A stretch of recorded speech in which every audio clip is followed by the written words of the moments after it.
이스라엘의 초대 왕이 사울인 것은 다 아시죠? 왕이 되자마자 하나님께서 사울 왕에게 첫 번째 명령을 합니다. 너는 가서 아말렉을 진멸하라. 그런데 이상하게 이 전쟁을 그냥 가서 싸우라라는 어떤 목적만 던지시는 것이 아니고 그 전쟁의 방법론까지 구체적으로 말씀을 하세요. 전쟁을 하되 남녀소와 젖먹이 모든 숨붙어 있는 것은 다 죽여라, 이렇게 명령을 하셨어요. 사울이 왕 위에 기름 부음을 받자마자 이 전쟁을 수행합니다. 병사를 소집해서 전쟁터에 나가서 전쟁을 했어요. 이겼고 모든 것을 죽였고 진멸했고 돌아왔습니다. 그날 밤 하나님께서 그 사울에게 기름 부었던 사무엘 선지자에게 나타나세요. 사무엘아. 사무엘이 예 하나님, 내가 너를 통해 사울 왕에게 기름 부은 것을 참 후회한다. 이 이야기를 듣고 선지자가 깜짝 놀랍니다. 여러분 한번 여쭤볼게요. 하나님의 속성상 후회라는 개념이 가능할까요? 어떻게 생각하세요? 가능하세요? 대답을 안 하기로 작정하셨습니까? 가능합니까? 안 합니까? 가능하지 않죠? 그런데 어쩌죠? 성경에는 분명히 있는데요. 성경에는 11절 한번 볼까요? 내가 사울을 왕으로 세운 것을 후회하노니. 이 노릇을 어떻게 하죠? 여러분들은 분명히 후회하지 않는다, 불가능하다 그랬는데 성경에는 있어요, 없어요? 있죠. 지금 몇 분 눈초리를 보니까 자꾸 묻지 말고 혼자 해라 그냥. 표정이 좀 그런 것 같아요. 근데 저는 습관이 설교를 혼자 안 하고 같이 합니다. 성도들하고 주고받고. 이렇게 다녀보면 우리 한국교회 성도들만큼 설교를 잘 듣는 분들이 없어요. 진짜 설교를 잘 듣습니다. 근데 문제는 거기까지라는 데 문제가 있어요. 그래서 이렇게 자꾸 여쭤보면 당황을 하세요. 뭘 물어쌌냐, 혼자 하지.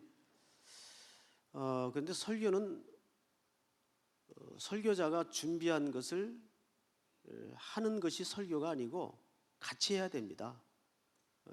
저도 여러분도 설교 시간에 하나님 말씀 속으로 같이 들어와서 목사가 결론을 내리는 게 아니고 성령께서 안내하시는 결론을 같이 발견하는 시간이 설교를 듣는다라고 얘기하는 거예요.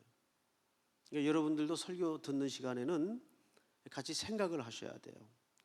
근데 이상하게 우리 한국교회 성도들은 예배당에 올 때만 뇌를 전부 집에 두고 오세요. 그래서 한국교회는 지금 뇌 가지고 다니기 운동을 할까 지금 생각을 합니다. 자, 어떻게 생각하세요? 하나님에게 후회란 개념이 있을 수가 없죠. 근데 성경엔 분명히 있어요. 그래서 이런 거를 보통 우리는 수사적 표현이라고 합니다. 어머니가 아들이 말을 안 듣는다고 너 나가 죽어. 그러면 정말 얘는 아무래도 나가 죽어야 되겠다, 그런 마음으로 그 말을 할까요? 그만큼 네 하는 행동에 대해서 엄마가 마음 아프다, 그 얘기를 수사적 표현으로 그렇게 극단적인 표현을 할 수 있어요, 없어요? 할 수 있죠. 하나님이 내가 사울을 왕으로 세운 것을 후회한다라는 말은 아유 내가 실수했구나, 내가 계획을 잘못했구나, 이 얘기가 아니라 사울이 저지른 지금 어떤 실수에 대해서 하나님이 마음이 아프다, 너무 마음이 아프다, 그 얘기를 후회한다라는 인간들이 쓰는 인간의 이해를 돕기 위한 표현을 하신 것뿐입니다. 아멘. 자, 그런데 이 얘기를 듣고 누가 제일 놀랐는가 하면 사무엘 선지자가 깜짝 놀랐어요. 이게 웬일입니까? 너 지금 빨리 사울 신방 좀 해봐라. 그래서 채비를 차려서 사무엘 선지자가 사울 왕을 갑자기 신방을 하게 돼요. 이 목사님들이 갑자기 들이닥칠 때 조심해야 돼요. 신방을 합니다. 예고 없는 신방에 사울도 놀랬죠. 근데 사무엘이 사울의 거하는 장막에 가까이 다가갔는데 저 장막 뒤편에서 안 들리던 짐승 우는 소리가 들려요. 이제 장막에 도착을 해서 사울 왕에 묻는 거죠. 내가 갑자기 온 건 둘째치고 이게 웬 소리입니까? 안 들리던 짐승 우는 소리가 들리네요. 그러자 사울 왕이 당황을 하면서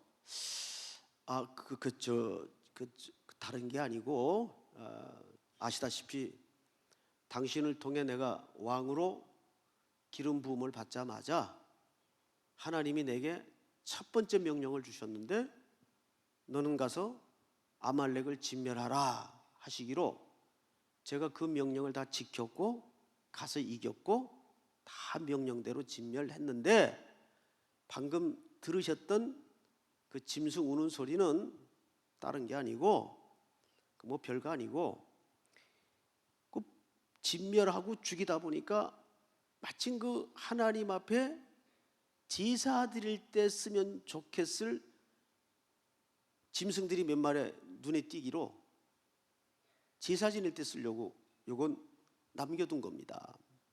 별거 아닙니다. 이 얘기를 사무엘 선지자가 듣자마자 아주 추상 같은 명령 하나를 선언하고 떠나버립니다. 하나님이 당신을 버렸습니다.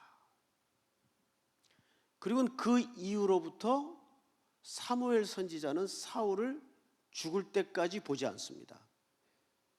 실질적으로 사울을 버려요. 기가 막힐 노릇이죠. 그 가벼워 보이는 불순종 하나가 왕권을 폐위합니다. 여러분, 거기에 비하면 그 뭐 우리가 볼 때는 큰 죄 같지도 않은데 뭐 그깟 일로 왕권까지를 폐위시킬 정도로 버렸다라는 표현을 했을까요? 이 다윗 같은 경우는 하나님 앞에 평생 살면서 무슨 죄를 짓죠? 아시는 대로 간음과 살인을 동시에 저지릅니다. 가장 충성스러운 우리아의 아내를 범하고 말죠. 그것도 가장 인기 절정에 잘 나갈 때. 그런데도 성경 어디에도 내가 다윗 왕 삼은 걸 후회한다라든지 내가 다윗을 버리겠다라든지 일절 그런 표현이 없어요. 그냥 용서하고 지나가십니다. 딱 한마디만 하셨어요. 밧세바 일 외에는 다윗은 내게 완전한 자다. 그 정도 거론하고 그냥 끝냈습니다. 어디에도 내가 다윗 왕 삼은 것을 후회한다든지 또 왕권을 폐위한다든지 없어요. 그러면 여러분, 사울의 죄와 다윗의 죄를 비교해 놓고 볼 때 누구 죄가 더 큽니까? 묻는 게 바보지. 다윗의 죄가 비교할 수 없을 정도로 크죠. 그런데 다윗은 덮고 지나가요. 그런데 사울은 조그맣해 보이는 죄인데 용서하지 않고 그냥 폐위시켜버립니다. 실질적으로 그 선언 이후에 사울은 자리만 왕이지 실질적인 왕이 아닙니다. 그럼 이게 뭘까? 우리가 상식적으로 이런 생각을 해봐야 돼요. 야, 여기에는 필연 우리가 이해하지 못하는 하나님 관점에서의 중요한 어떤 영적인 문제가 있구나. 그게 뭘까요, 과연?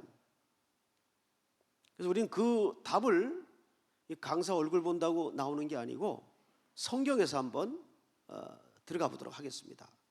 우선 15장 2절을 한번 볼까요? 15장 2절. 만군의 여호와께서 이같이 말씀하시기를 아말렉이 이스라엘에게 행한 일 곧 애굽에서 나올 때에 길에서 대적한 일로 내가 그들을 벌하노니. 자, 앞을 보세요. 저를 보세요.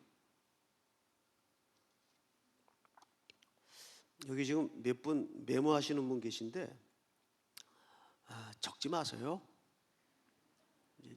쭉 들어보시면 알겠지만 제 설교는 뭐 별로 이렇게 적을 것도 없어요. 들을 때 그냥 확실하게 들어 놓으십시오. 적어봐야 또 집에 가서 듣다 보는 분도 없고. 저를 보세요, 저를. 제가 이제 그 세계적인 명문 대학인 골든 게이트를 다닐 때 MAC라고 기독교 교육학을 같이 들었어요. 근데 그 기독교 교육학의 모 교수님이 수업 시간에 그런 얘기를 하더라고요. 교육학에서 제일 중요한 게 뭐냐면 아이 컨택이라는 거예요. 눈을 서로 봐야 된다는 거예요. 눈을 서로 보고 이야기를 듣는 거하고 눈을 안 보고 이야기를 듣는 거하고 교육의 이 효과가 5배 정도 차이가 난다는 거죠. 그만큼 아이 컨택이 중요합니다. 그러니까 저는 여러분들을 다 못 봐도 여러분들은 저를 다 봐야 돼요. 뭐 볼 게 별로 없어도 저를 설교 시간에 보십시오. 그 한국의 유명한 가수 중에 주현미라는 분이 계세요. 그분이 그 복음송 하나를 불렀죠. 마주치는 눈빛이 무엇을 말하는지 난 아직 몰라, 난 정말 몰라. 사랑인가 봐. 눈을 봐야 돼요, 눈을. 자, 오늘 성경을 봤더니 하나님이 왜 사울이 왕이 되자마자 아말렉을 진멸하라 그랬는지 그 이유가 나와 있는데 이런 본문이 있어요. 이스라엘에게 행한 일 곧 애굽에서 나올 때의 길에서 대적한 일로 내가 그들을 벌하겠다. 자, 여러분, 그러면 이때로부터 애굽에서 나올 때면 이게 언제적 일이에요? 이게 우리식 표현대로 하자면 호랑이 담배 먹던 시절 이야기거든요. 이런 거 보면 이제 하나님이 그 성품 속에 애들 말로 뒤끝 장렬이에요. 이게 언제적 일을 지금 아직도. 근데 성경에 분명히 애굽에서 나올 때에 길에서 대적한 일로 내가 그들을 벌하겠다. 자, 그럼 애굽에서 이스라엘 공동체가 나올 때 무슨 일이 있었나? 이 본문만 봐가지고는 알 길이 없어요. 근데 사건이 생기면 수사하는 형사들이 수사 제1법칙이 뭐냐면 반드시 현장을 확보하라.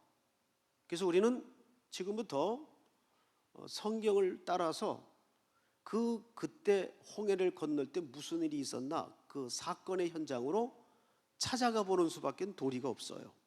지금부터 출애굽기 17장으로 넘어가 봅니다.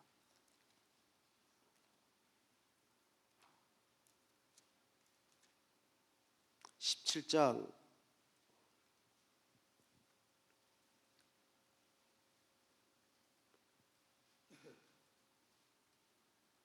자, 찾으셨으면 아멘.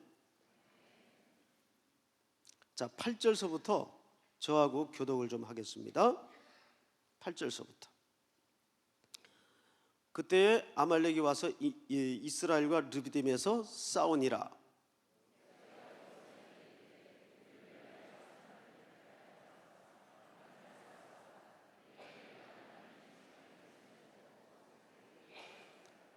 여호수아가 모세의 말대로 행하여 아말렉과 싸우고 모세와 아론과 훌은 산 꼭대기에 올라가서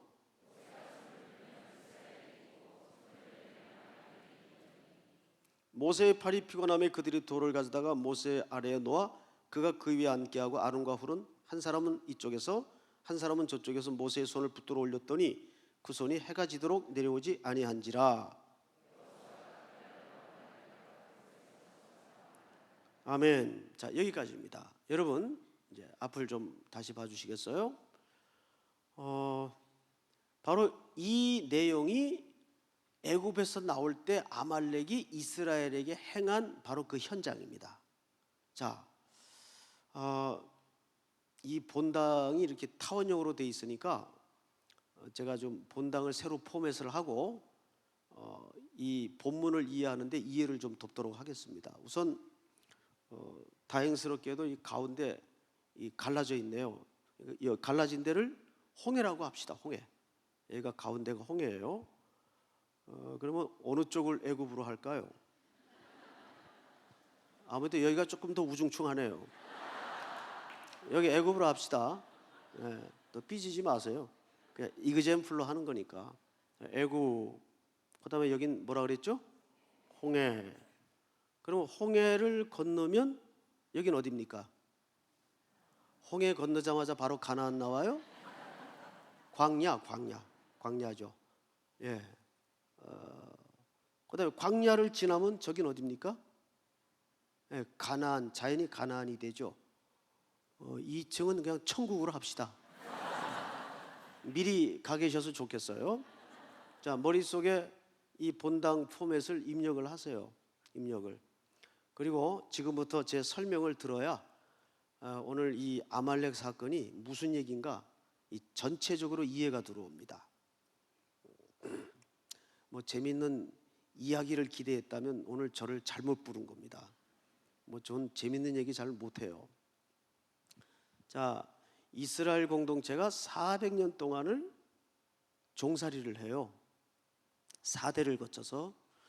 여러분 4대에 걸쳐서 종살이를 한다는 게 무슨 뜻인지 아세요? 나도 종이고 내 아들도 종이고 우리 아버지도 종이고 할아버지도 종이에요.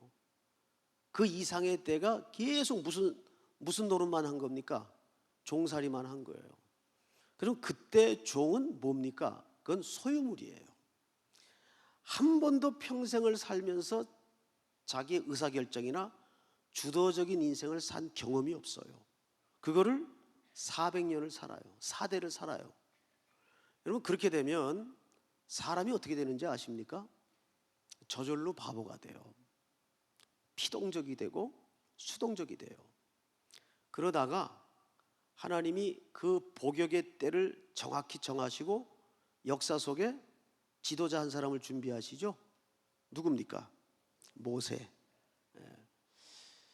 모세를 준비하셔서 이 이스라엘 공동체를 홍해를 건네서 저 가나안으로 드리고자 홍해를 건너게 합니다. 자, 홍해를 건너서 6월절 어린 양의 죽음의 밤을 지나 그 대가로 홍해를 건너죠. 홍해를 건너서 딱 첫 발을 디뎠는데 그때 제일 먼저 맞닥뜨린 대적이 누구냐고요? 그게 아말렉이에요. 자, 그러면 이 그림을 잘 보세요. 홍해를 건너자마자 처음으로 부딪힌 대적이 아말렉이라면 두 가지 질문을 좀 드리겠어요. 첫째, 이 아말렉과의 전쟁은 어디에 그대로 살고 있었으면 만날 이유가 없는 전쟁이었을까요? 그렇죠. 애굽에서 주는 밥이나 먹고 시키는 일만 하면 아말렉과의 만남이 필요할까요? 만날 이유가 없어요. 그렇다면 두 번째 질문입니다. 어디에서 나왔기 때문에 피할 수 없는 전쟁이 됐나요? 애굽에서 나왔기 때문에, 아니 조금 더 정확히 얘기하자면 홍해를 건넜기 때문에 피할 수 없는 전쟁이 됐어요. 맞죠?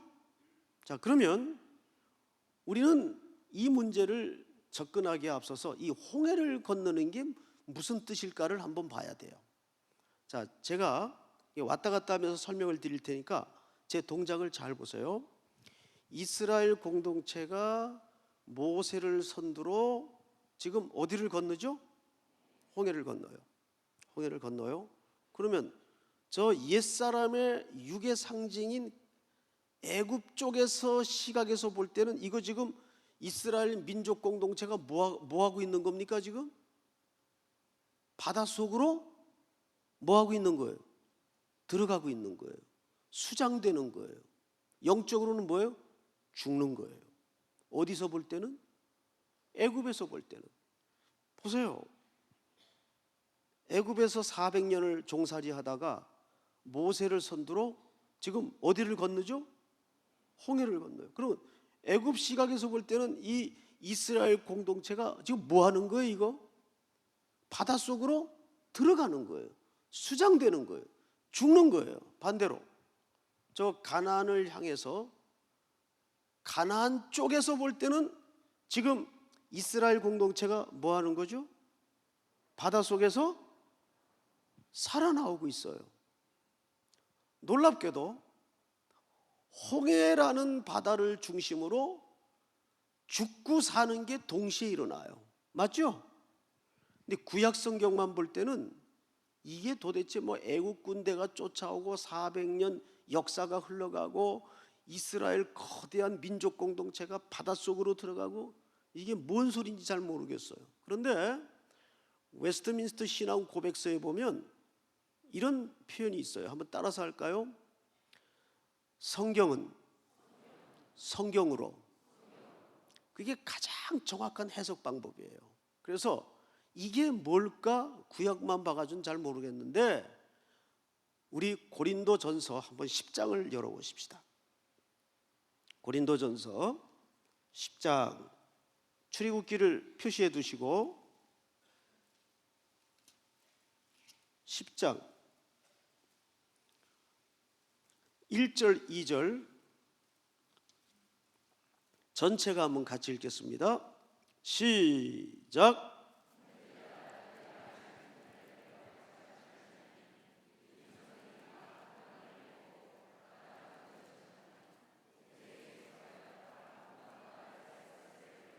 아멘. 자, 이제 앞을 보세요. 아하, 구약 성경만 볼 때는 이게 뭔 난리인지 몰랐는데 신약 성경에서는 이거를 딱 한 줄로 너희가 다 모세에 속하여 구름과 바다에서 뭘 받았다고 되어 있죠? 그러면 자, 여기를 보세요. 홍해를 건너는 사건이 뭐 하는 사건이었어요? 세례받는 사건이었어요. 옛것에 대해서는 죽고 하나님의 새로운 약속에 대해서는 뭐 하는 거예요? 살아나는 사건이에요. 그래서 이 홍해를 중심으로 죽고 사는 게 동시에 일어나요. 누구의 은혜로? 어린 양 그리스도의 죽음의 은혜로. 믿습니까, 여러분? 자, 그러면 홍해를 건넜다는 것은 내가 예수 그리스도를 구주로 고백하여 새 사람이 되었다는 겁니까? 아직도 구원 못 받았다는 얘기입니까? 새 사람이 되었다는 얘기죠. 그래서 홍해를 건너서 가나안을 향하여 첫 발을 딱 디뎠다는 것은 내가 어린 양 죽음의 공로로 홍해를 건너고 그리스도 안에서 세례를 받고 새 사람 되었다는 얘기예요. 맞죠, 여러분? 자, 그런데 내가 예수 그리스도를 구주로 고백하여 새 사람이 되고 하나님의 백성이 되었는데 전쟁이 있어요. 맞아요? 전쟁이 있다고요. 여러분, 예수 믿으면 무병장수 만사형통한다면서요. 누가 그렇게 가르칩니까? 이게 오늘날까지 한국교회가 그리스도의 피 묻은 복음을 혼탁하게 만든 기복주의요 샤머니즘적인 신앙이었어요. 예수 그리스도를 통해서 내가 새 사람 되는 순간 새로운 전쟁이 시작이 돼요. 그 상징적 존재가 누구예요? 아말렉이란 말이에요. 믿습니까, 여러분? 그러면 내가 예수 그리스도를 구주로 고백하여 새 사람이 되는 순간 새로운 전쟁이 시작되는 게 맞다면, 이제 이 전쟁의 의미에 대해서 조금 더 접근을 해보겠습니다. 자, 이 전쟁은 이렇게 시작이 돼요. 원래 전쟁이 나면 보통 군사적으로 네 가지 조건이 맞아야 돼요. 자, 첫째, 병력이 제일 중요하죠. 군대, 병력. 그 다음에 두 번째는 무기. 세 번째는 작전. 네 번째는 가장 중요한 거, 사기. 그런데 홍해를 하나님의 은혜로 건넌 이스라엘 공동체는 400년 동안 불행하게도 철기 문명을 경험하지 못한 오합지졸 정도가 아니라 노예 출신들이에요. 이 사람들 데리고 최정예 부대인 아말렉과 전쟁을 한다는 것은 바위에다가 계란을 치는 비유도 가당치가 않을 정도로 상대가 안 되는 전쟁이에요. 근데 이상하게 이 전쟁을 하나님이 계속 밀어붙여요. 해라. 근데 더더군다나 불능한 게 모세의 나이가 전쟁을 지휘할 수 있는 연령이 안 돼요. 그래서 고민을 하다가, 기도를 하다가 모세가 여호수아를 부릅니다. 야, 네 이리 좀 온나? 그 여호수아가 왔어요. 부르셨습니까? 야, 우린 홍해를 건너면 다 끝나는 줄 알았는데 이게 웬일이냐? 아말렉과 하나님이 전쟁을 하란다. 그런데 너도 알다시피 내 나이가 지금 전쟁을 지휘할 수 있는 나이가 아니야. 젊은 네가 해라. 그리고 여호수아한테 덤탱이를 씌웁니다. 그리고 이제 여호수아가 그 덤탱이를 쓰고 병력을 만들어 가지고 산 밑에 가서 전쟁을 합니다. 전쟁을 하는데 여호수아는 그 시간에 산 위에 올라가서 뭐 하고 있었죠? 뭐 하고 있었습니까? 어디 기도했다고 돼 있어요? 응? 자, 출애굽기 다시 가보세요. 여러분 뭐 다른 성경 갖고 계세요? 17장. 그 어디 기도했다고 돼 있어요?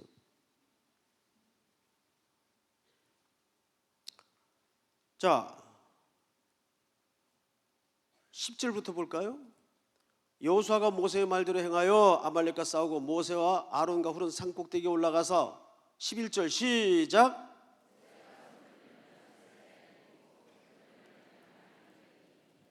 그 기도했다고 돼 있어요? 절 보세요. 없어요. 그런 말. 뭐 했다고 돼 있습니까? 산에 올라가서 손을 들었다고 돼 있죠. 손 들었다고 돼 있죠. 언제 기도했다고 돼 있어요. 근데 구약에는 손을 든 게 기도했다는 뜻입니다. 예. 제가 일부러 10일 걸어본 거예요. 문제는 뭐냐면 여러분들은 답을 알고 갖고 있는 게 아니라 외워가지고 있다는 데 문제가 있는 거예요. 예, 여러분들 대답이 틀리지 않아요. 근데 구약에는 손을 들었다는 표현이 항상 기도했다는 뜻입니다. 성소에서 손을 들고 기도했다는 뜻이에요. 기도하고 있었어요. 그런데 참목격인 아론과 훌이 그 전쟁을 가만히 보니까 이 전쟁이 좀 이상해요. 어라, 이 전쟁 이상하다. 자, 노인인 모세가 손을 하루 종일 들고 있을 수 없잖아요. 이 손이 피곤하니까 슬슬슬 내려오겠죠? 내려오니까 이스라엘 백성들이 여지없이 깨지기 시작하는 거예요. 안 그래도 이건 병력이라고 할 수도 없는데, 그런데 또 힘을 내서 바쭉 붙들어 올리면 어쨌든 아말렉 군사 지들끼리 막 콧구멍을 파든지 눈을 후비든지 지들끼리 죽이고 난리가 나요. 이 이상한 전쟁의 원리를 제일 먼저 깨달은 참모가 누구냐면 모세의 참모인 아론과 훌이에요. 아, 이 전쟁은 어쨌거나 모세의 손이 들려질 때 이스라엘이 이기고 손이 내려질 때 이스라엘 백성들이 지는구나. 그래서 우리는 단순하게 이 본문을 갖다가 기도하면 이기고 기도 안 하면 백전백패할 수밖에 없다로 끝나버리기가 십상이에요. 여러분, 이 본문은 물론 기도의 교훈이 있고 기도의 형식을 취한 건 맞는데, 뜻밖에도 이 교훈은 기도에 관한 내용이 메인 메시지가 아닙니다. 이 본문을 잘 여러분이 성경 전체적인 맥락에서 이해를 해야 돼요. 지금부터 제 설명을 좀 잘 들으셔야 됩니다. 손이 점점 내려오니까 아론과 훌이 뭘 구해왔는가 하면 어디 가서 큰 돌을 하나 구해왔어요. 돌을 구해와서 여기 잠깐 제가 시범을 보이기 위해서 여기 좀 앉을게요. 이런 돌을 하나 구해와가지고 이렇게 모세를 앉혔어요. 편하긴 편하네요. 그리고 양옆에 서가지고 뻗쩍 붙들어 올렸더니 해가 지도록 내려오지 않자 누가 이겼어요? 이스라엘이 이겼어요. 자, 우리 13절만 한번 같이 읽어볼까요? 전체가 시작.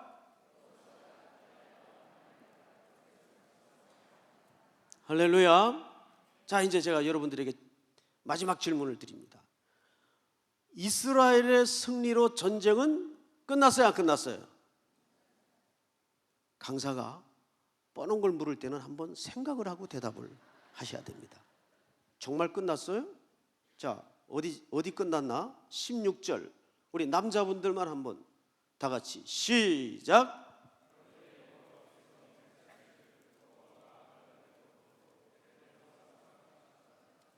다시 물어볼게요. 끝났어요, 안 끝났어요? 왜 끝났다 그래요? 안 끝났죠? 자, 여러분, 분명히 13절에서는 끝난 것처럼 말씀을 하셨는데 16절에서는 이 전쟁이 안 끝나고 있어요. 맞죠? 근데 이 전쟁을 누가 안 끝내고 있어요? 하나님이 안 끝내고 있어요. 이게 도대체 뭘까? 우리 이거를 보통 살짝 어려운 말로, 신학적인 용어로 본문적 갈등이라고 그래요. 분명 13절에서는 이 전쟁이 끝났는데 누가 안 끝내요? 안 끝내는 정도가 아니에요. 대대로 싸우리라 하셨다 하라. 하나님이 전쟁을 계속하겠대요. 근데 누가 이 메시지를 지금 거역했죠? 사울이 거역한 거예요. 사울이. 자, 그러면 도대체 이 아말렉이라는 존재는 무엇이길래 한 번 전쟁이 승리로 끝났음에도 불구하고 하나님이 이 전쟁을 끝내지 않으실까? 우선 아말렉의 뿌리를 좀 찾겠습니다. 창세기 36장을 한번 찾아보세요. 창세기 36장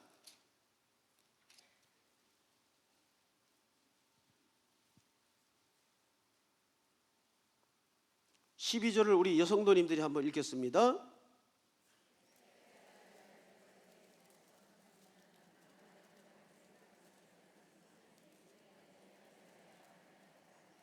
자, 전체 한번 다시 읽습니다. 시작. 에서의 아들 엘리바스의 척 딥나는 아말렉을 엘리바스에게 낳았으니 이들은 에서의 아내 아다의 자손이며. 자, 여기 보세요. 이 아말렉이 누구의 후손입니까? 에서의 후손이에요. 육의 상징인 에서의 후손이에요. 에서는 로마서 9장에 보니까 복중에서부터 하나님께 유기된 존재입니다. 놀랍게도 아말렉은 이 에서의 혈통에서 생성된 자손들이에요. 자, 이제 신명기로 넘어갑니다. 신명기 25장. 이번 집회는 성경을 많이 찾습니다. 원 없이 찾습니다. 자, 25장 17절. 제가 좀 읽겠습니다. 찾으셨으면 아멘. 눈은 성경을 보시고 귀는 제 음성을 들으세요. 너희는 애굽에서 나오는 길에 아말렉이 네게 행한 일을 기억하라. 곧 그들이 너를 길에서 만나 네가 뭐할 때, 피곤할 때 네 뒤에 떨어진 무슨 자들을 쳤고 약한 자들을 쳤고 하나님을 두려워하지 아니하였느니라. 19절 다 같이 시작.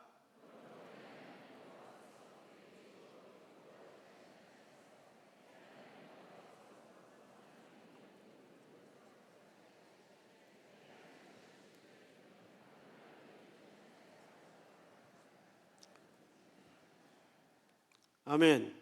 자, 여러분 이제 정리합니다. 놀랍게도 이들이 홍해를 건너자마자 저 가나안 땅, 약속의 땅으로 들어가기에 앞서서 광야에 첫 발을 내딛었을 때 그들을 제일 처음에 맞닥뜨렸던 아말렉은 구원 전에 이스라엘 백성들에게 생겨진 전쟁이 아니고 구원받은 새 생명을 입은 이스라엘 공동체에게 만난 전쟁이에요. 만난 대적이. 이 대적의 정체는 뭘까? 성경의 뿌리를 추적해 봤더니 에서의 후손인데 이들의 역할이 뭐냐면 너희가 이 광야를 진행하는 동안에 피곤할 때, 약할 때 틈을 타서 공격하는 역할을 해요. 이건 뭡니까? 정확하게 여러분 한번 여쭤볼게요. 우리가 예수 그리스도를 구주로 고백하는 순간 사람이 완전하게 갑자기 순식간에 한꺼번에 다 바뀝니까? 그렇지 않아요. 여전히 내 안에 죄가 들끓고 우리가 은혜 받을 때는 예스, 아멘, 맞아 그렇게 살아야 되는데 눈물 콧물 흘리고 헌신하고 여기서 난리치고 통성기도하고 찬양하고 뭐 온몸 온마음을 다 드릴 것처럼 광분해가지고 은혜 받고 딱 집에 들어가서 대문을 여는 순간 원수들이 그 안에 또 있어요. 그래요 안 그래요? 그렇단 말이에요. 이게 우리 현실이에요. 우리는 내가 예수 그리스도의 보배로운 피로 구속함을 입는 순간 갑자기 사람이 고와지고 쌍소리도 안 하고 그래요? 아니에요. 제가 앞서 교회에 있을 때인데 그 교회를 이렇게 진입을 하려면 쭉 오다가 레프턴을 해서 들어가야 돼요. 그런데 이쪽이 주유소가 하나 있어서 제가 이제 가다가 유턴을 해가지고 주유소를 들어가야 되는데 그 유턴하는 바로 입구에 택시 한 대가 팔을 이렇게 딱 하나 내고 담배를 딱 피면서 안 비키는 거예요. 일부러 안 비키는 거예요. 그러니까 제가 유턴을 못하니까 뒤에 지금 좌회전 받은 유턴 받은 차들이 뒤에서 빵빵거리고 또 한국은 참습니까 어디? 막 난리가 나죠. 야 이 자식아 뭐 하는 거야? 뭐 별소리가 다 뒤에서 들리죠. 근데 내 차가 진입을 못하니까 그래서 저도 점잖은 체면에 뭐라 그럴 수는 없고 계속 몇 번 크락션을 눌렀어요. 그런데 일부러 딱 거기서 차를 안 비키는 거예요. 갑자기 내 속에 막 확 뚜껑이 열리는데 아니 저 자식이 그러고 문을 딱 열고 진짜 한 발을 내딛으려고 그러는데 옆에 집사람이 딱 저를 잡더니 여보 여기 노량진이야 그러더라. 예? 이게 목사인데도 교통 그 복잡한 시내를 돌아다니다 보면 여기서 막 10원짜리 20원짜리가 나오고 그래요. 목사인데도 목사가 그 수준이니 여러분들은 오죽하겠습니까? 응? 근데 이게 한꺼번에 바뀌면 얼마나 좋겠어요.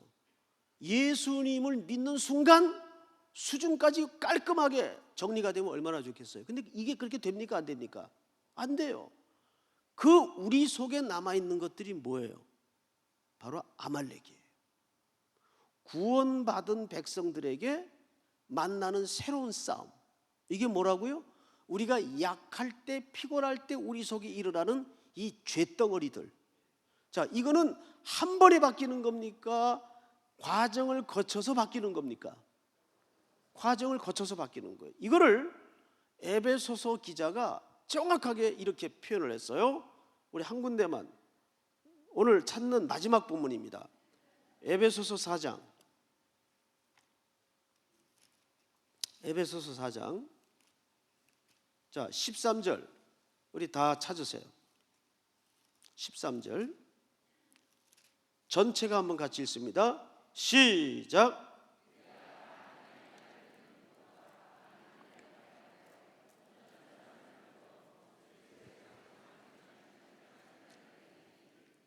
아멘. 자, 거기 보시면 우리가 다 하나님의 아들을 뭐하는 것과 피스티스라고 되어 있어요. 믿는 것, 확고한 그 뜻입니다. 그런데 우리가 다 하나님의 아들을 확고히 믿는 것과 뭐하는 일에? 아는 일, 에피그노시스. 이건 인식. 자, 여기를 보세요. 우리 그리스도인들에게는 신앙의 영역에 두 스테이지가 있어요. 하나는 무슨 영역이 있어요? 에피그노시스, 인식하는 영역이 있어요. 그리스도를 아는 영역이 있어요. 그런데 이 아는 영역에서 어디로 가라고요? 믿는 영역에 가는 이 과정이 있단 말이죠. 우리가 예수 그리스도를 듣고 알고 하는 과정에서 믿는 자리로까지 가는데 긴 시간이 걸려요. 오늘 에베소 4장 13절에서 이 투 스테이지를 정확히 얘기합니까 안 합니까? 얘기하죠. 자, 우리는 아는 자리에 있어요. 아직. 근데 아는 거는 내 신앙 실력이 아니에요. 어디 자리까지 가라는 거예요? 믿는 자리까지 가라는 거예요. 이 믿는 자리라는 말은 내가 확신한다 이 믿음이 아니고 행위까지를 순종해야 되는 그 자리. 거기가 무슨 자리예요? 거기가 믿는 자리예요. 자, 우리 한국에서 오래전에 들어오신 분들은 이 말이 무슨 말인지 혹 들어보신 분들도 계실 거예요. 우리 여기 미국에 한 26년 계신 목사님은 그 소리 못 들어보셨을 텐데, 그래도 만만한 게 후배니까 한번 여쭤볼게요. 목사님, 제가 지금 하는 말 무슨 뜻인지 얘기해 보세요. 그러면 내가 주일날 휴가 보내줄게. 휴가. 응? 눈에 있고 손에 설다. 들어보셨어요? 눈에 있고 손에 설다. 에? 아, 예. 생각 잘하셨어요. 주일날 열심히 사역하시겠대요. 우리 권사님이세요? 눈에 있고 손에 설다라는 말은 무슨 말씀인지 아시겠어요? 권사님 미국 오신 지 몇 년 되셨어요? 30. 예, 그냥 주일날 열심히 다니세요. 이제 어머니들이 낮에 하루 종일 논밭에서 김 메고 밥 메고 일하시다가 막 피곤에 쩔어가지고 집에 돌아왔는데 마루에 또 한가득 바느질할 게 또 기다리고 있는 거예요. 눕지도 못하고 또 호롱에다가 불을 켜놓고 이제 바느질을 해요. 그러면 어린 딸이 안쓰러워서 엄마가 졸아가면서 바느질하는 모습을 보고 이제 딸이 그럽니다. 엄마 주무세요. 내가 할게요. 엄마 바느질하는 거 보니까 할 수 있겠네. 이때 엄마가 아서라, 눈에 있고 손에 서는 법이다. 그 말이 무슨 말이에요? 너 눈으로 하면 할 수 있을 것 같은데 해보면 된다 안 된다? 안 된다 그 말이에요. 그런 말을 눈에 있고 손에 설다 그 말이에요. 우리 신앙생활의 영역이 그래야 안 그래요? 그렇죠. 내가 은혜 받은 대로 다 살면 문제 없게요. 안 된단 말이에요. 사람이 나이가 들면 철이 들어요? 누가 그런 새빨간 거짓말을 해요? 나이가 들면 고집만 남아요. 네? 누가 철든다 그래요? 여러분, 2002년도에 무슨 일이 있었습니까? 우리나라에서 한일 월드컵 대회가 있었어요. 맞죠? 예, 그때 미국에서도 난리가 났었을 거예요. 하여간 그때는 그 시청 앞에 할머니들까지 빨간 티 입고 나와가지고 대한민국, 그때는 온 나라가 한꺼번에 한번 살짝 맛이 갔던 적이 있어요. 그땐 저도 이제 그 장로님들하고 막 제자 훈련하다가 밖에서 막 와 하고 함성 소리 들리는데 공부가 됩니까? 그래서 제가 막 장로님들 설득해가지고 꼬셔가지고 우리 이건 나중에 하고 식당 가서 응원하면서 밥 먹어가면서 합시다.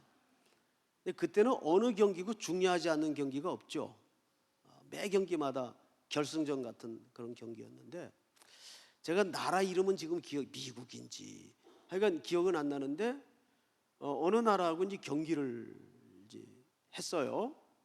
근데 그런 스포츠 경기는 좀 같이 봐야 재밌잖아요. 누가 그런 경기를 혼자 커튼 쳐놓고 커피 마셔가면서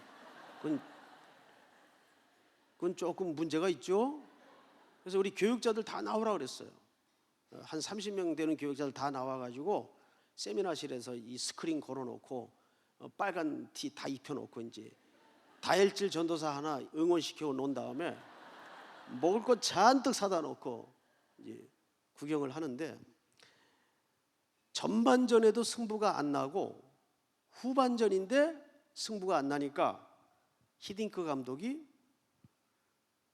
그 독수리라는 별명을 가진 최아무개 선수를 교체시켜 넣었어요. 교체해서 집어넣었어요.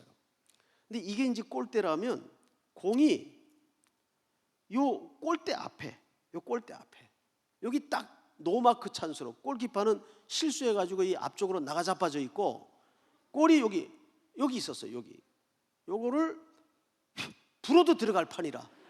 네? 불어도.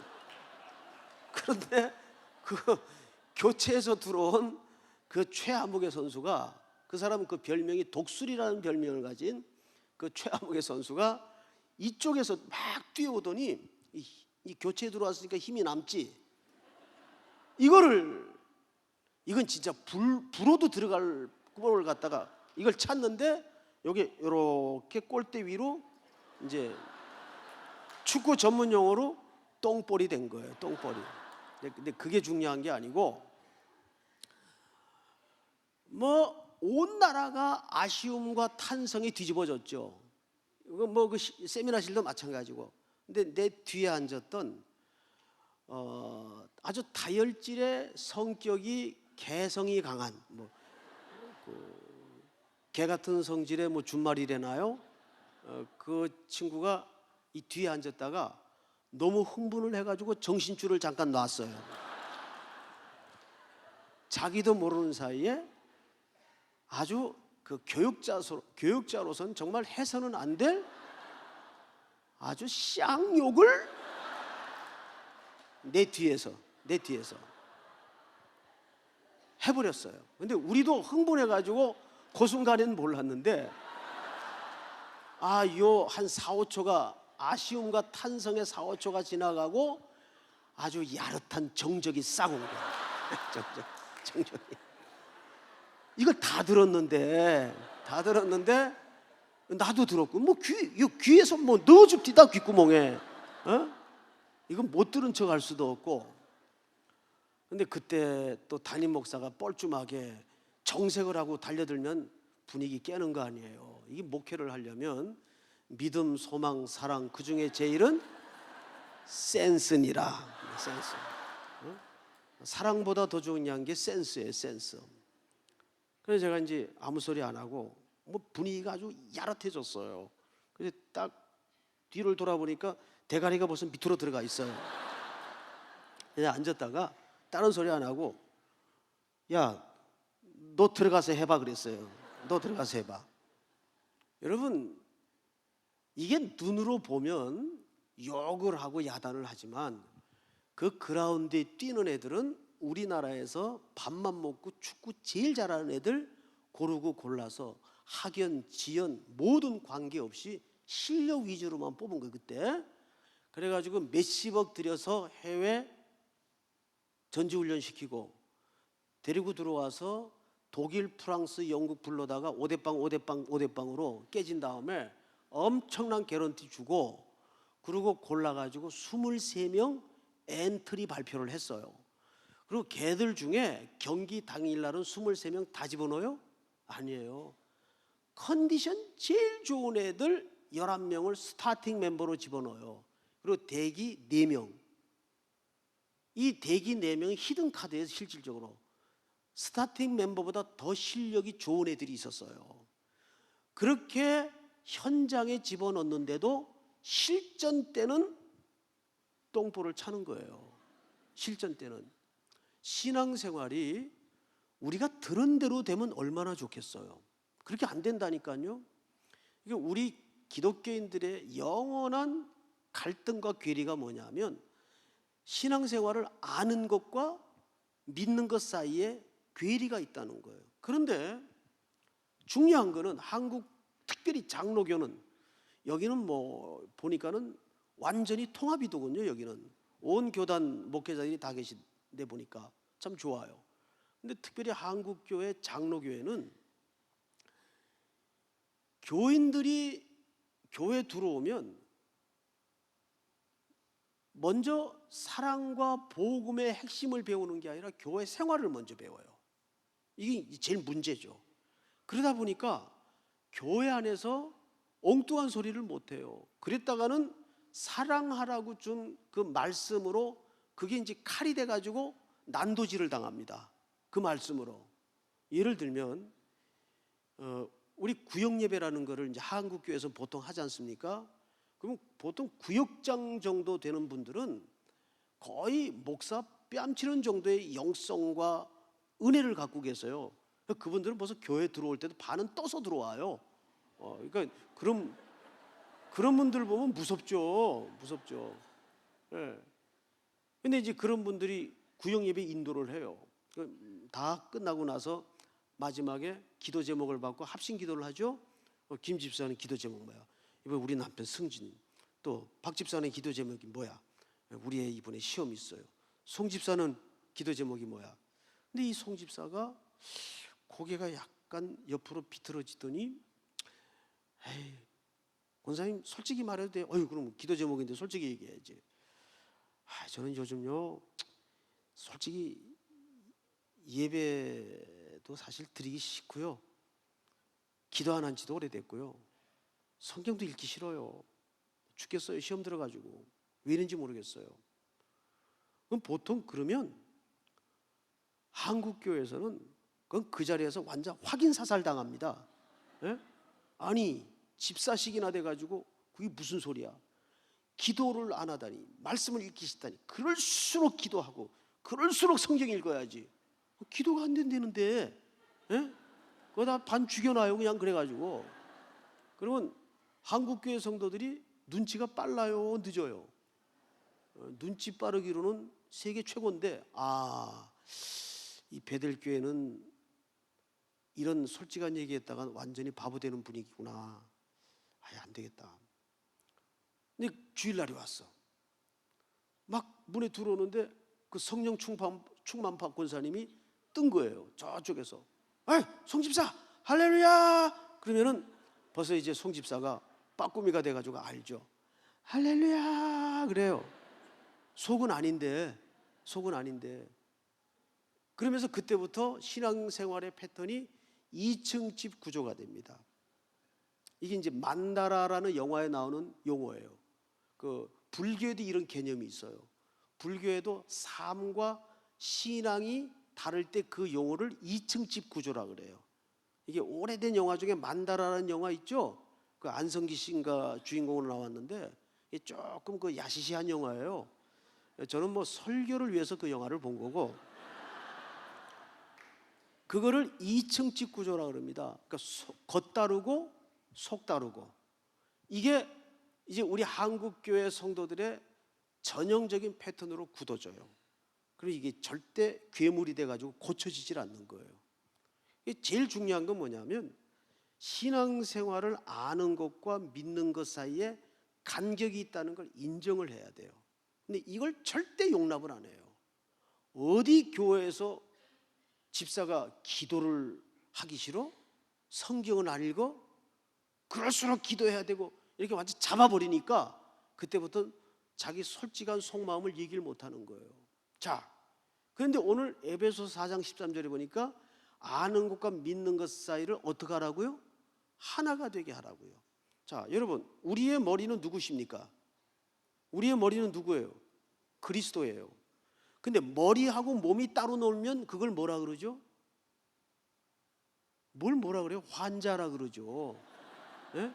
그걸 신약 성경에서는 중풍병자라고 표현을 하고 있죠. 이거를 들어야 되는데 이게 안 들린단 말이에요. 머리는 지시를 하고 뻔한데 알아요. 그런데 못 들겠다고요, 이거를. 그러니까 머리하고 몸이 따로 노는 걸 뭐라 그래요? 중풍병자라 그래요. 영적인 중풍병자. 아멘? 이게 우리 신앙의 현주소예요. 그러면 마지막으로 어떻게 해야 돼, 이거를? 간단해요. 천하 모든 운동의 가장 기초가 뭡니까? 태능 선수촌에 가면 여러 종목의 운동 선수들이 있는데 어떤 종목 선수도 예외 없는 운동을 하는 게 있어요. 그게 뭐죠? 러닝입니다. 러닝. 그게 기초가 되기 때문에 그래요. 여러분, 그 92년도에 한양대학교 중퇴하고 박찬호 선수가 LA 다저스 팀으로 왔죠. 그때 제가 LA에 있었어요. 신학이라는 공부를 한글로 해도 어려운데 알아듣지도 못하는 영어로 하니까 얼마나 스트레스가 심한지, 이게 스트레스가 점점 쌓이더니 막 스탠레스가 되고 뭐 난리가 아니에요. 근데 그때 가끔 가다가 그 유학생들끼리 표구해가지고 다저스 구장에 가서 박찬호 선수 그 공동 지는 거 봤어요. 얼마나 속이 시원해요. 막 그때 150kg 이렇게 뿌릴 때인데 1년에 15승 16승 할 때예요. 근데 박찬호 선수가 맨날 이기는 게 아니고 경기가 안 되는 날이 있었어요. 그러면 ESPN 기자하고 인터뷰를 꼭 하는데 꼭 같은 말을 해요. 그때 찬호박이 뭐라고 얘기를 하냐면, 오늘 경기가 안 되는데 원인이 뭐냐 기자가 물으면 이런 얘기를 해요. 다음 로테이션 선발 때까지 하체 훈련을 더해서 나오겠습니다. 자, 질문 들어갑니다. 야구는 손으로 하는 겁니까? 발로 하는 겁니까? 강사가 뻔한 걸 얘기할 때는 생각을 좀 하고 대답을 하세요. 야구는 발로 하는 겁니다. 여러분, 아무리 팔 힘이 세도 150kg 안 나와요. 이렇게 가지고 아무리 뭐 다리 근육만 한 팔뚝을 갖고 있어도 150kg 죽었다 깨어나다 안 나옵니다. 야구 투수들이 어떻게 하죠? 이게 하체를 받쳐가지고 이걸 허리로 틀어줘요. 틀어서 와인드업이라는 걸 하죠. 이렇게 열심히 설교하는 목사 봤어요? 네? 와인드업이라는 걸 해서 하체 힘을 허리로 틀어서 전달을 합니다. 그래서 그걸 모아가지고 팔로 뿌릴 때 150kg, 160kg가 나오게 돼 있어요. 모든 운동선수들은 하체 훈련을 합니다. 그래서 탁구는 발로 하는 겁니까? 손으로 하는 겁니까? 눈치들은 빨라가지고 이제 발로 하는 겁니다. 아무리 스매싱이 빨라도 다리가 안 쫓아가면 돼야 안 돼요. 다리 풀리면 끝나는 거예요. 권투는 손으로 하는 거예요? 발로 하는 거예요? 다리로 하는 겁니다. 여러분, 제가 중학교 때인데 케이시어스 클레이라고 무하마드 알리라는 선수가 있었어요. 이 선수가 병역 기피 문제로 막 이제 복귀를 했을 때인데 누구랑 첫 대전을 붙었는가 하면 조지 포먼하고 붙었어요. 이 전설의 복서죠. 51전 50KO승 뭐 이런 사람이에요. 그것도 1, 2위 전에 띵 하면 그냥 가는 거예요. 그 사람은 한 대 맞으면. 그런데 라스베가스 도박사들이 9대1로 봤어요. 조지 포먼에게 9를 주고 알리에게 1을 줬어요. 이거 안 되는 게임이죠, 이거는. 근데 뚜껑을 딱 열었는데 경악할 일이 벌어졌죠. 조지 포먼이 나가 떨어졌습니다. 난리가 났죠. 이제 그 떠머리 알리에게 기자들이 득달같이 물었어요. 오늘 승리 축하한다. 1회전 딱 뛰어보니까 어떻더냐? 그러니까 이 알리가 희한한 말을 하나 했습니다. 그때 1회전 딱 뛰었는데 넌 오늘 나한테 안 된다는 걸 알았대요. 그럼 뭘 보고 알았냐? 다리를 딱 보니까는 이 푸드웍 있죠? 다리를 보니까 내가 두 걸음 뒤로 물러가는데 한 걸음을 겨우 쫓아오더래요. 어디서 진 거예요? 이미 하체에서 진 거예요. 왜 자꾸 하체를 강조하냐 하면 모든 태능 선수촌의 선수들이 하체 훈련을 하는 이유가 뭐냐면 모든 운동의 가장 기초가 하체이기 때문입니다. 이 하체는 우리 신앙생활에 뭐와 같죠? 기초 훈련이 기초. 그럼 기초가 뭡니까? 여러분, 제가 와서 뭐 특별한 거 기대하지 마세요. 우리 손인신 목사님이 20 몇 년 동안 우리 베델 한인교회 성도들에게 매주 강조했던 거 있어요. 그게 뭘까요? 여러분, 예배 중요하게 생각하십시오. 성경 읽으십시오. 헌금 성실하게 하십시오. 기도 열심히 하십시오. 이거 26년 동안을 워낙 이 언어의 능력이 탁월하신 분이라 이렇게 양념을 쳐서 이야기하시고 저렇게 양념을 쳐서 26년을 그 얘기하신 거예요, 사실은. 근데 그 가장 기초적인 것을 안 하고 한국교회 성도들은 항상 무슨 신앙에 잘못 빠져 있는가 하면 한방신앙. 이번 집회에 한방 내가 은혜 받아서 옛날 무슨 명절날 뭐 1년 묵은 때 벗기듯이 이게 무슨 사우나 하는 줄 알아요, 부흥회가. 아니에요. 저는 여러분들에게 특별한 얘기를 할 게 없어요. 강사는 잠깐 왔다가 그냥 정리해주고 가는 사람입니다. 뭘 특별히 얘기를 하겠어요. 그런데 이런 사경의 기간 동안에 여러분들이 26년 동안 담임 목사님을 통해서 배웠던 그 신앙을 한번 정리를 하는 기간입니다. 아멘. 자, 마지막 얘기 하나 하고 마칠게요. 집안에 모처럼 남자들 쉬는 날 여자들이 가만둡니까? 밀렸던 일거리 갖고 와가지고 뭐 이것도 좀 못 박아달라, 저것도 좀 달아달라. 그럼 또 가정의 평화를 위해서 늦잠도 못 자고 일어나서 망치 갖고 와. 그러면 또 남편 마음 변할까봐 와이프들이 뭐 망치 찾으러 집안을 홀가닥 뒤집어 놔요. 망치를 못 찾았어.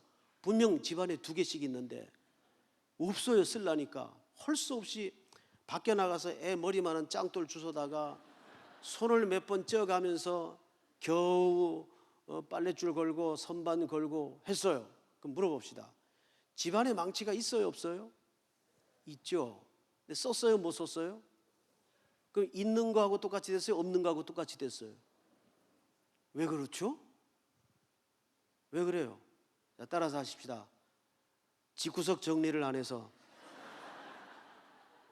웃을 일이 아니고 우리가 집안 신앙의 집안 정리를 안 해놓으면 다 알고 있는 내용인데 정작 환란이 오고 풍파가 임하고 어려움이 생길 때 예수 없는 사람처럼 살더라 그 말이에요.